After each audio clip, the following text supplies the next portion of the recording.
consider bringing a Penn State Rutgers game to the Garden? I would love that. I just was telling everybody on the back of the bus, there's nothing like during the heyday of the Big East. There's nothing like a Friday night during that Big East tournament. Yeah. There was nothing like it. It was wild this year. I went to a Final Four in 2009, and there's obviously more media and more hype, but there's nothing like being in the Garden on a Friday night. It's just, and trust me, it's the Mecca. It really is. There's something special. Make sure you down that. I should say we're coming to Barclays too. I think getting into New York for me is big because I used to recruit New York hard. We'll play at the Barclays during Thanksgiving time. Who do you have? Is that Michigan I've seen State's it on TV. I haven't been there yet. That's Georgia Tech, Old Miss, St. John's. Okay. That should be a really, really good tournament. A lot of up-and-coming teams. You know, Old Miss with their success last year, St. John's with the recruits that they got coming in, and some of the young talent that they have. You know, Coach Gregory doing a good job down at Georgia Tech. They should make a jump. So hopefully we can make that jump right along with them. I would tell you. How many scholarship guys have we had this year? You know? I think, Len, just doing the math in the office the other day, as we sit here today on the field, we would have 67 scholarship players. Now, there would probably be 69 on campus because there's 2 young men that have chosen not to play anymore that stay on scholarship that still count. So that's the way I figure the math right now. Is there a way to get some kind of waiver for that? No. Do you have any high-class kids that might be willing to walk on? Do you have kids who would be willing to walk on because it's Penn State? Oh, yeah. I mean, that should help a little bit. We have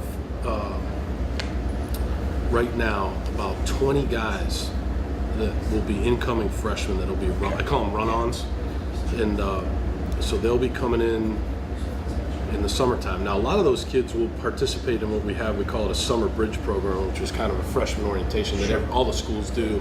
This year we have the most that we've had in our summer bridge program in football in a long. We'll have 36 kids, some scholarships, some run-on kids. So, yeah, no, we found that in Pennsylvania, like you said, especially, there's a lot of good kids that have a lot of great opportunities, but have chosen to come to Penn State because they dreamed about playing at Penn State. It was about a year ago at this time, the Southern Cal was going heavy with our 75 is better than your 85, right? They thought they could win the national championship.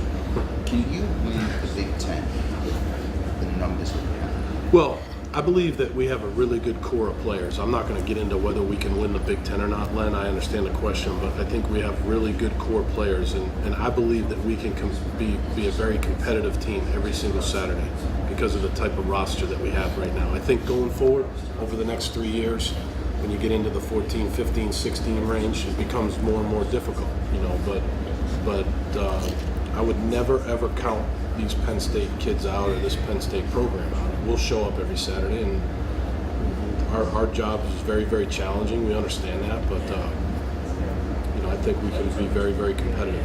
What did it tell you that they, in 11, they went 10-2. They went to Oregon with 53 scholarship players for that road trip and won. Right. Last year with attrition, they were 6-1 and ended up 7-6. Right. In any way, do you glimpse some sort of future hurdles Sure. that you're looking at? Or? You look at their example. You know, you can look back when Coach Saban was at Michigan State. He had some scholarship reductions he was dealing with then, and they won. So it's been done. I think it comes down to a little bit of luck. You know, how healthy does your roster stay? Because it's a violent sport. Injuries occur. So how you practice and how healthy can you keep your team? And then it comes down to your good players playing well, and you doing a really good job of coaching them. So, you know, a lot of the planets have to be aligned, but I think it can be done. I believe it can be done. How far ahead do you think you are, having had the year now and having, for lack of better words, your culture in place? I believe that our kids are a lot more comfortable with how we do things, whether it's lift weights or call offensive plays or run, defensive schemes or special teams, how we practice, how we meet, what time meetings start, how we dress for different practices. I mean, all the little things, how we go to class, what time study hall starts, all the little things, our discipline reminder sessions that are important to me, all the little things that go into a program, I believe our guys understand it better. They're more comfortable with it. They understand the expectations. Change is hard, but they've really adapted, and our coaches too. Our coaches are more comfortable. If you look at our offensive coaches, last year it was kind of just me standing up teaching the offense. Now our offensive coaches really understand it.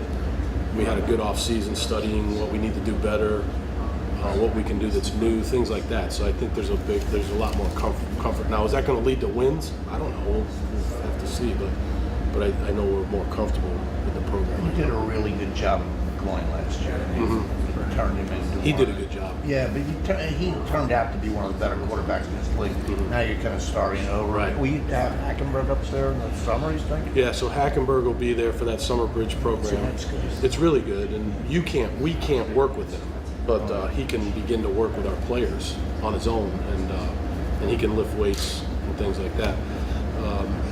So, you'd have to say right now that Tyler Ferguson be a little bit ahead of him right now because he's been on campus since January, 15 practices, a lot of meetings, so he's a little bit ahead. But we'll let Christian come in here and compete, and I think we have to be really patient with Christian, make sure that we're putting him in the right position and letting him soak it in and learn the offense, and not try to give him a playbook on day one,